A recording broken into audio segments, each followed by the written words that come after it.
Since mid-June, a quiet but significant change has taken place in Ireland's approach to organ donation. Under new legislation, it is now presumed that people will donate their organs after death unless they have chosen to register their objection.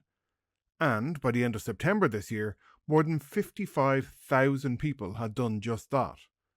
The HSE's new opt-out register saw a surge of sign-ups in its first weeks, over 40,000 in June alone. Interstellar comet 3I Atlas, now barreling through the solar system at 60 kilometers per second and set to pass closest to Earth on the 19th of December, is extremely unlikely to be naturally occurring.